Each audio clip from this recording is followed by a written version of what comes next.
رضی اللہ تعالیٰ عنہ کو حضرت عمر رضی اللہ تعالیٰ عنہ نے اپنے دور خلافت میں ایک کسی تقاضے پر بھیجا جو واپسی کا دن تھا، واپس آنے کا۔ بیوی صاحبہ کھڑی ہوئی تھی انتظار میں کہ بھی آئیں گے باہر سے، کیونکہ ملک سے باہر گئے ہوئے ہیں، شام گئے ہوئے ہیں۔ شام سے وہاں کے کپڑے، وہاں کے جوتے، وہاں کی چیزیں ہماری جماعت والی بیچارے کر لیتے ہیں۔ ہاں، ہم دیکھتے رہتے اپنے آپ بنگلے والی مسجد میں۔ ابھی آنے چند دن پہلے میں اوپر چھت پہ ٹہل رہا تھا، فجر کا بیان ہو رہا تھا، دیکھے کہ بھائی کیا کر رہا مجمع ہمارا۔ تو ایک آدمی بیچارہ اٹیچی کھولے بیٹھا تھا، اس میں سے کبھی یہ کپڑا نکالے یہ رکھے، کبھی یہ گھڑی نکالے یہ رکھے، کبھی۔ میں نے کہا بھائی یہ تو کیا کر رہا؟ کہنے لگا جی کچھ نہیں، گھر جا رہا تھا، کچھ سامان لے لیا ابھی بچوں کے لیے۔ بچے کہیں گے اتنے دن میں جماعت میں سے آیا ہے، کچھ لے کر نہیں آیا ہمارے واسطے، کہ بچوں کے لیے سامان دیکھ رہا، بچوں کے لیے کچھ سامان لیا ہے، بیوی کے لیے کپڑا لیا ہے۔ اس نے صاف صاف بتا دیا، بھیا بڑے بھیا کے لیے گھڑی لی ہے، چھوٹے بھیا کے لیے۔ روتے پھرتے ہیں کہ جی 500 روپے تو میں نے جماعت میں لگانے تھے، 2000 روپے لے کر آیا تھا، 1500 روپے چوری ہو گئے۔ کیوں ہو گئے؟ کیونکہ 1500 روپے چوری اس لیے ہو گئے کہ اس کام کے لیے یہ لایا ہی نہیں تھا جس کام کے لیے نکلا ہے تو، جس کام کے لیے جو ہے لایا تھا اس کام میں چلے گئے۔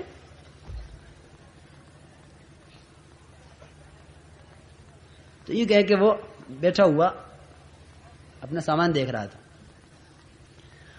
میں نے اس سے کہا، میں نے کہا اس وقت تجھے اس مسجد کے عمل سے اس سامان نے مشغول کیا ہوا ہے، کہ اچھا جی میں بند کر دیتا ہوں۔ میں نے کہا دیکھ تو بند تو کر دے گا، لیکن تو بیان میں بیٹھا بیٹھا یوں سوچتا رہے گا کہ یہاں مرکز سے روزانہ ٹیچی اٹھتی ہے کسی نہ کسی کی، روزانہ چوری ہوتی ہے، میرے سامان کا پتہ نہیں کیا ہو رہا ہوگا۔ اس کو لے کے مسجد میں بیان میں بیٹھوں تو دائیں بائیں والے تو پھر دیکھ کے اور چور پیدا ہوں گے کہ بھئی یہ جو بغل میں دبا کے بیٹھ رہا ہے اٹیچی کو، کوئی بات ضرور ہے، سامان ضرور ہے اس کے پاس، تو اس سے تو اور چور پیدا ہوں گے۔ اب میں کیا کروں؟ میں نے اس سے کہا، میں نے کہا تم یہ سامان یہاں چھوڑ کے جاؤ گے تو وہاں بیٹھے بیٹھے سوچو گے کہ میرے سامان کا کیا ہو رہا ہوگا۔ تو بہرحال عام طور سے جماعتیں ہماری چلتے چلتے کہیں نہ کہیں سے امیر صاحب سے آنکھ بچا کے کام کر لیتی ہیں کہ چلو یہ کر لو۔ امیر صاحب سے پوچھ لیا، امیر صاحب پیشاب کر آؤں؟ کر آؤ۔ اب خدا جانے پیشاب بازار میں ہوگا یا کہاں ہوگا، ہنسنے کی بات نہیں میرے دوستو، پابند ہونے کی بات ہے، پابند ہونے کی۔ پتہ نہیں کہاں کرے گا پیشاب۔ تو عرض یہ کر رہا تھا کہ معاذ بن جبل رضی اللہ تعالیٰ عنہ کو بھیجا ایک تقاضے پر۔ جب واپسی کا دن ہوا تو بیوی دروازے پر کھڑی ہوئی تھی انتظار میں کہ اب واپس آئیں گے۔ جب واپس آئے تو بیوی نے کہا کہ خالی ہاتھ چلے آ رہے ہو، وہ تحفے، وہ تحائف، وہ ہدایا، وہ گفٹ جو باہر سے آنے والے کہاں ہیں؟ وہ جیسے خالی ہاتھ گئے تھے ایسے خالی ہاتھ چلے آئے، ہمارے لیے بھی تو کچھ لے کر آتے۔ حضرت معاذ بن جبل رضی اللہ تعالیٰ نے فرمایا کہ میں ضرور تیرے لیے لے کر آتا کچھ، لیکن امیر المؤمنین عمر بن الخطاب رضی اللہ تعالیٰ عنہ نے مجھ پر ایک نگراں مسلط کر دیا تھا۔ مجھ پر کیا کر دیا تھا بھائی؟ نگرانی کرنے والا مجھ پر مسلط کر دیا تھا۔ میں اس کی نگرانی کی وجہ سے تو تیرے لیے کچھ مجھے موقع نہیں ملا لینے کا، کوئی موقع 1 منٹ کا ایسا نہیں ملا جس میں آنکھ چھپا کے اسے اور تیرے لیے چیز لے لیتا۔ کہا کہ اچھا نگراں لگایا تمہارے اوپر، کیا امیر المؤمنین نے تمہیں خائن سمجھا ہے؟ عورت تھی بڑی تیز ان کی بیوی، اور وہ سیدھی حضرت عمر بن الخطاب رضی اللہ تعالیٰ پاس پہنچ گئی اور جا کے کہا امیر المؤمنین معاذ بن جبل میرے شوہر وہ جاتے رہے جناب رسول اللہ صلی اللہ علیہ وسلم کے زمانے میں ہر تقاضے پر، آپ نے کبھی نگراں نہیں لگایا، ہمیشہ ان پر اعتماد کیا ہے اور امین سمجھا ہے، اور پھر ابو بکر صدیق رضی اللہ عنہ کے زمانے میں، خلیفہ اول کے زمانے میں ہمیشہ وہ بھیجتے رہے ان کو، کبھی نگراں نہیں لگایا ان پر. بھائی بات سن رہے دھیان سے نہیں؟ پھر زمانہ آیا آپ کا، کیا آپ نے میرے شوہر کو خائن سمجھا ہے؟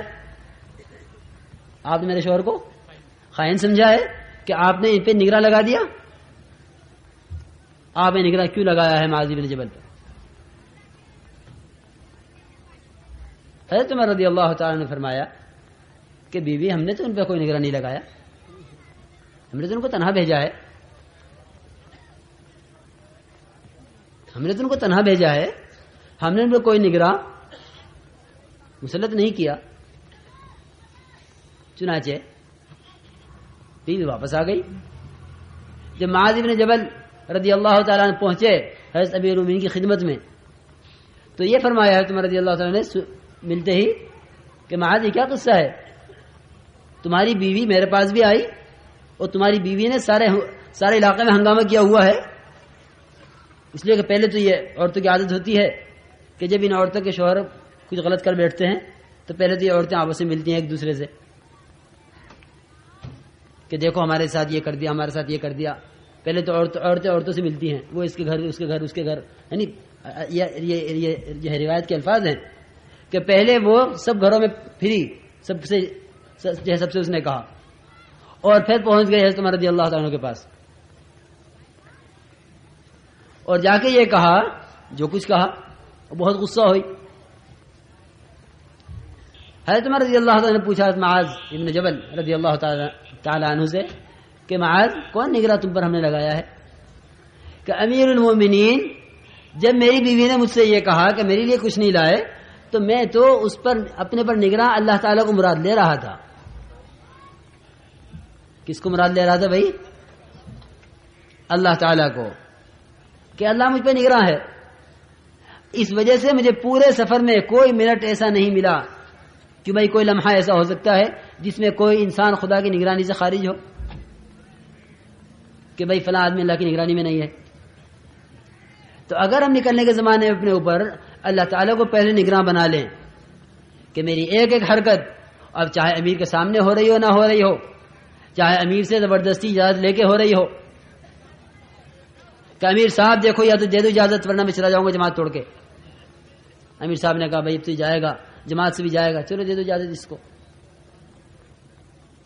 ہم نکلے ہیں خدا کی دین کے لیے، ہم نکلے ہیں خدا کی راہ میں، ہم نکلے ہیں جناب رسول اللہ صلی اللہ علیہ وسلم اور آپ کے صحابہ کی سنت کو زندہ کرنے کے لیے. آپ کے طریقے پر ہمارا گشت جناب صلی اللہ علیہ وسلم کے گشت کی طرح ہے، ہماری تعلیم آپ کی تعلیم کی طرح ہے، ہماری خدمت آپ کی خدمت کی طرح ہے، ہمارا ایک ایک عمل وہ جناب رسول اللہ صلی اللہ علیہ وسلم کے طریقے پر ہوگا.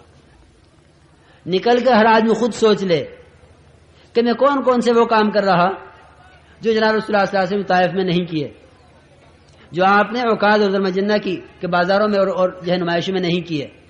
میں کیا کر رہا ہوں؟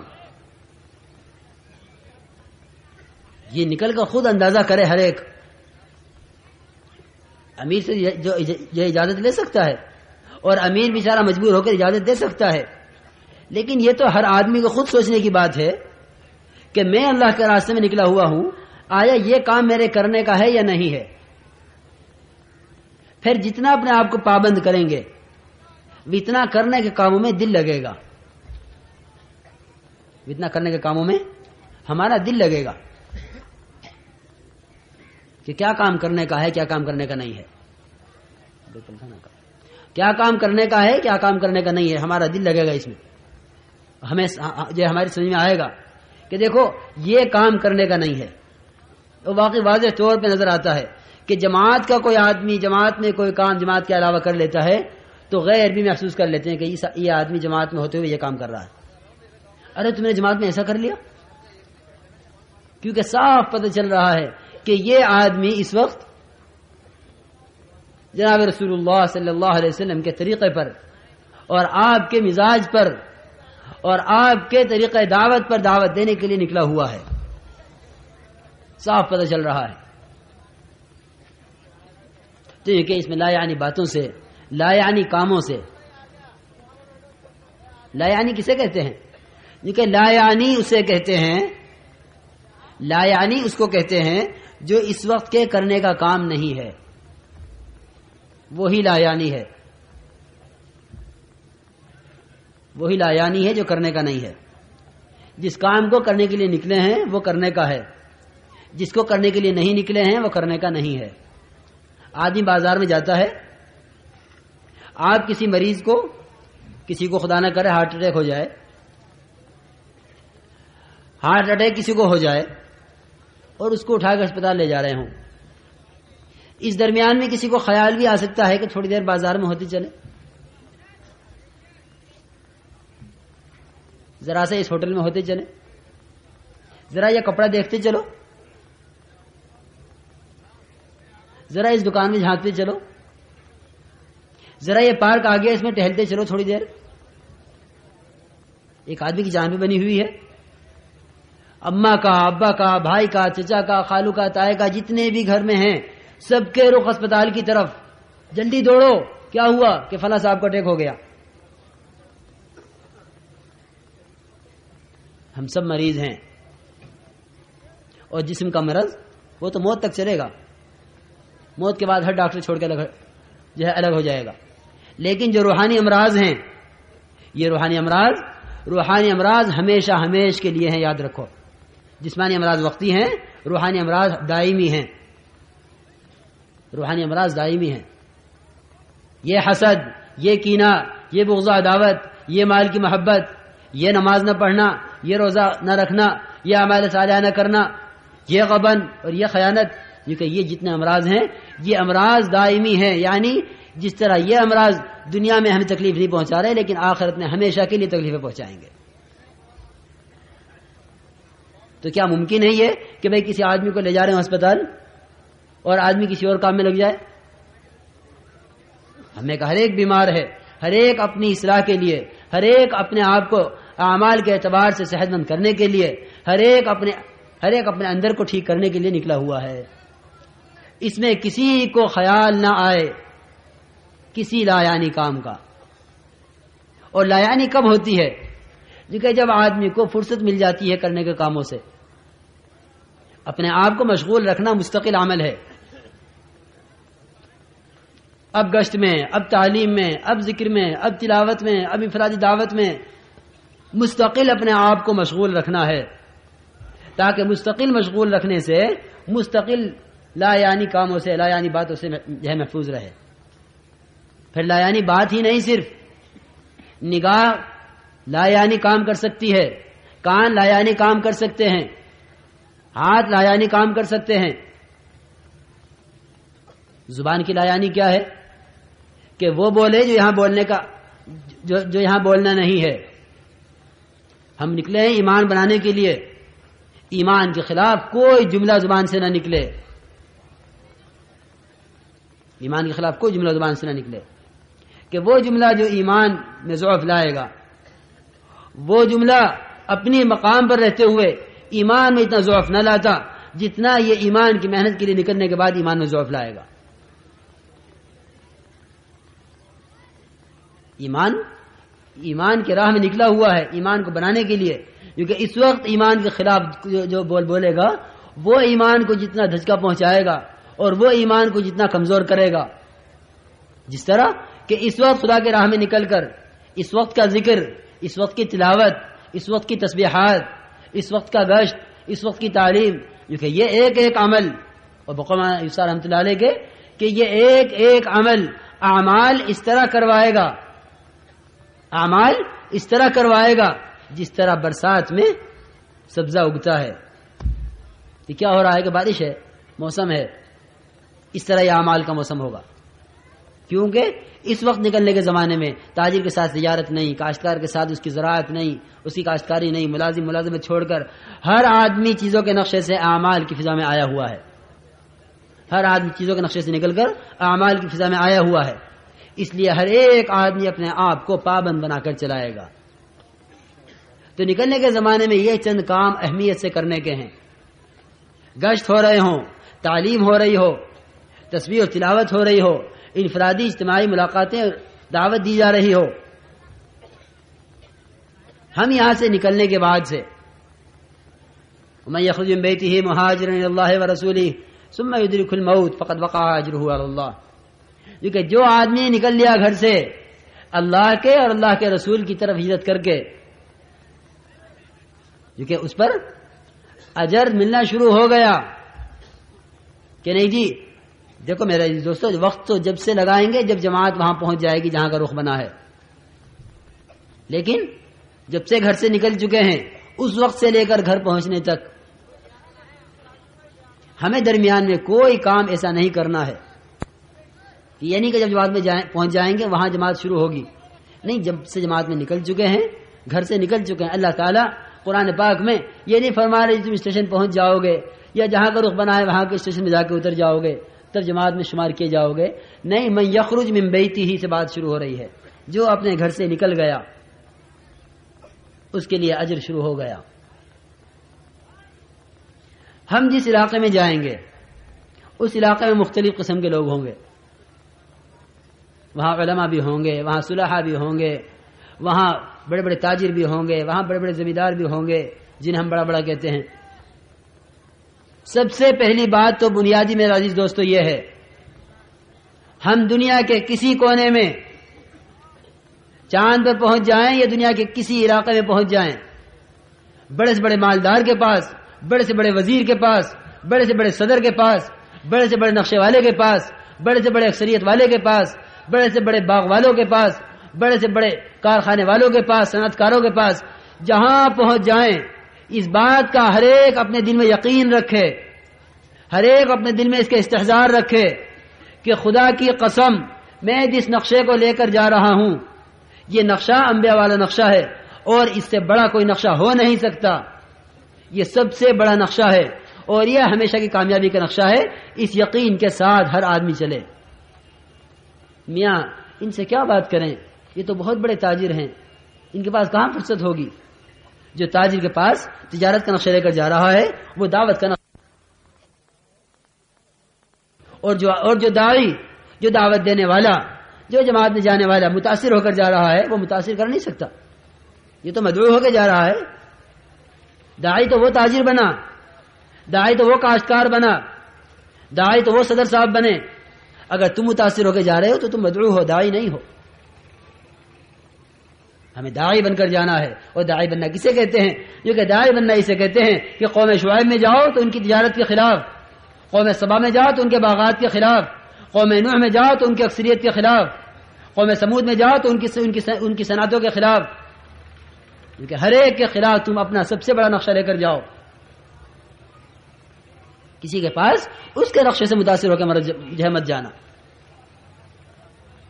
ہاں اتنی بات ضرور ہے کہ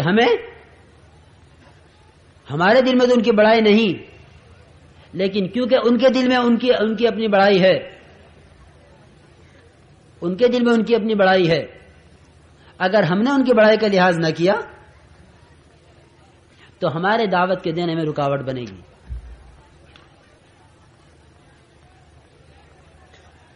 وہ ان کے دل میں جو ان کی اپنی بڑائی ہے،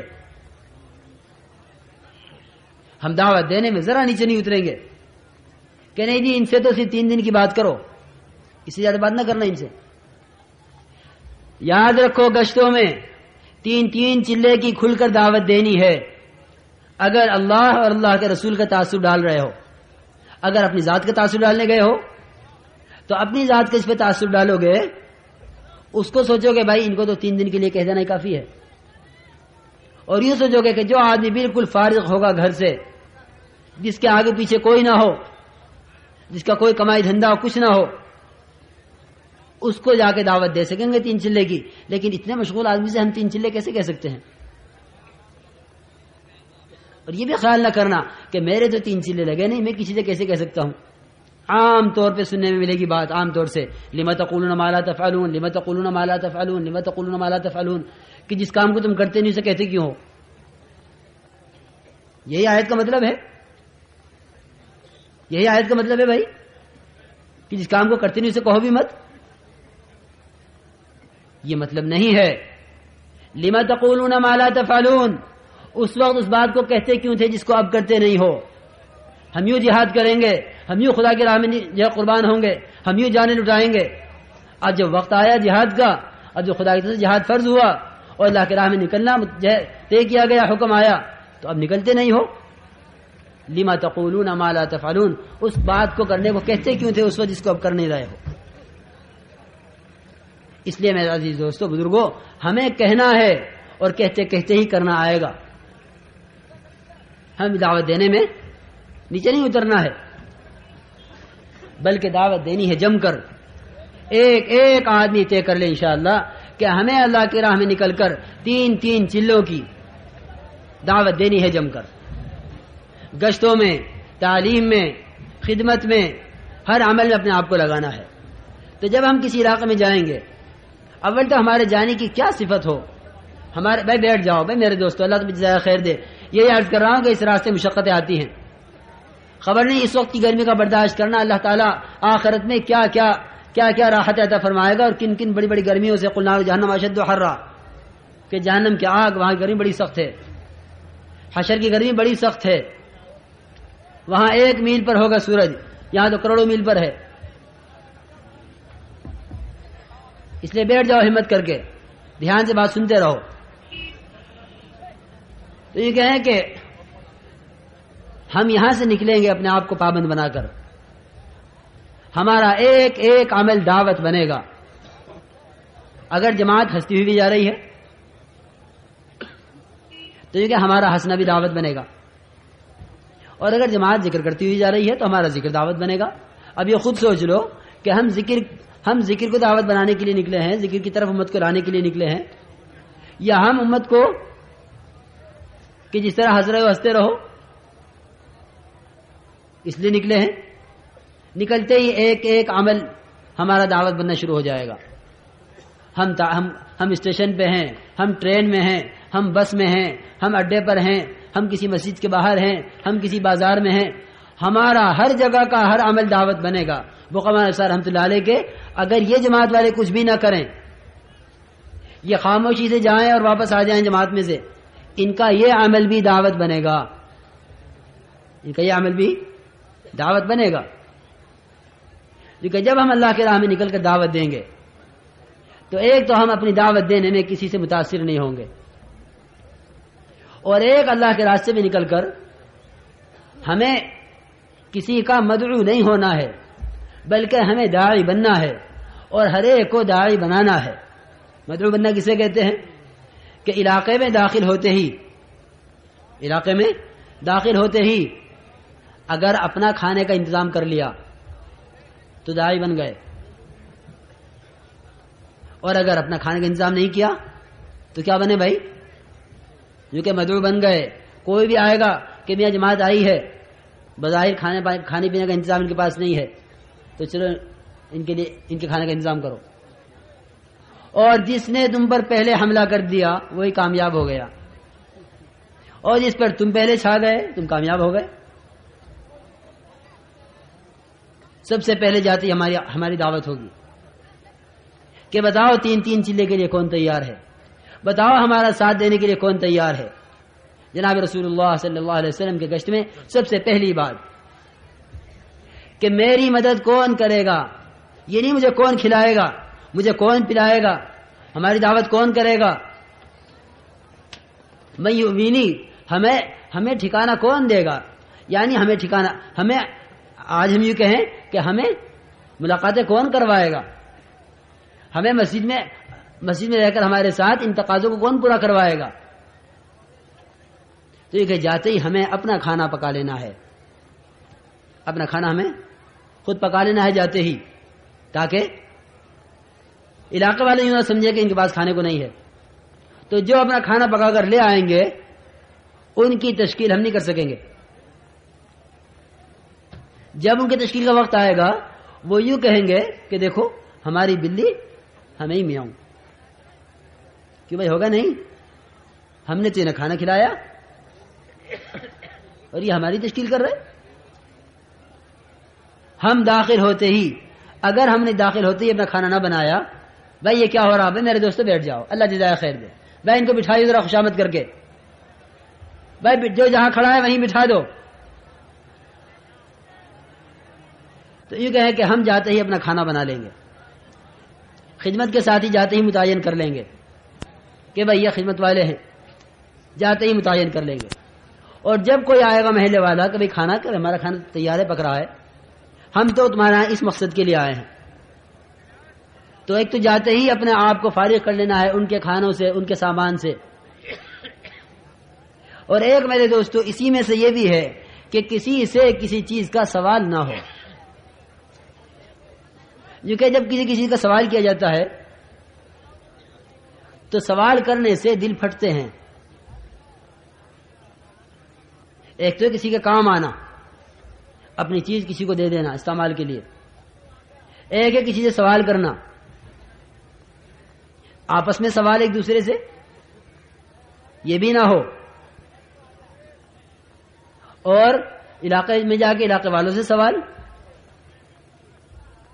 کہ جی ہم وہاں سے چلے ہیں، برتن نہیں لا سکے ہیں، ذرا برتن کا انتظام کر دو، ہم وہاں سے چلے تھے، یہ چیز نہیں لا سکے، اس کا انتظام کر دو، ہمارے ایک ساتھی کے پاس اب سردی آ رہی ہے کہ بھائی رضائی نہیں ہے، ذرا ایک رضائی کا انتظام کر دو. جناب رسول اللہ صلی اللہ علیہ وسلم نے صحابہ سے بیعت لی ہے اس پر کہ کسی سے سوال نہیں کرو گے، کیونکہ ہم میں سے ہر ایک کا یہ حال ہو گیا تھا. صحابہ فرماتے ہیں کہ ہم میں سے ہر ایک کا یہ حال ہو گیا تھا کہ اگر اس کا کوڑا بھی گر جاتا تھا اس کی سواری سے تو وہ سواری کو بٹھاتا تھا، اترتا تھا، کوڑا اٹھا کے خود کوڑا اٹھا کر لے جاتا تھا اپنا. حضرت ثوبان رضی اللہ تعالیٰ عنہ یہ عہد کر لیا کہ کبھی کسی سے سوال نہیں کروں گا، یہ عہد کر لیا تھا، یہ عہد کر لیا تھا کسی سے کبھی سوال نہیں کروں گا، کیونکہ اس عہد پر کوڑا ان کا گرتا تھا اور چلتے چلتے سواری کے اوپر بیٹھے ہوئے ہوتے تھے، کوڑا گرا تو نیچے کسی کے مونڈے پر گرا، کوڑا کسی کے مونڈے پر گرا، کہا کہ رہنے دو، میں نہیں کہتا کہ اٹھا کر دو، خود سواری سے اترتے تھے اور آ کر اس کے مونڈے سے کوڑا اٹھاتے تھے. روایت میں اسی طرح ہے کہ ہمیں سوال کرنے کو منع کیا ہے، کیونکہ وہ تھے جنہوں نے طے کیا تھا کہ کسی سے سوال نہیں کرنا. ساری دنیا میں دعوت ان سے پہنچی ہے. قیصر اور کسریٰ جیسے مالدار اس پر زیر ہوئے ہیں کہ تم کسی سے سوال نہ کرو. کسی سے سوال نہ کرنے کا کیا مطلب ہے کہ جو کسی سے سوال نہیں کرتا اللہ اس کا کفیل ہوتا ہے. جو آدمی سوال کا دروازہ کھول لیتا ہے اس پر فقر کا دروازہ کھل جاتا ہے، اور جو آدمی غنا اختیار کر لیتا ہے اس پر اللہ تعالیٰ کی طرف سے مال کا دروازہ کھل جاتا ہے. ومن یستغنی یغنیہ اللہ. تم لوگوں کے پاس جو کچھ ہے اس سے جو ہے لاپرواہ ہو جاؤ تو اللہ تعالیٰ کے پاس جو کچھ ہے اللہ تعالیٰ اس کے دہانے تم پہ کھول دے گا. تو کسی سے کسی چیز کا سوال نہیں کرنا.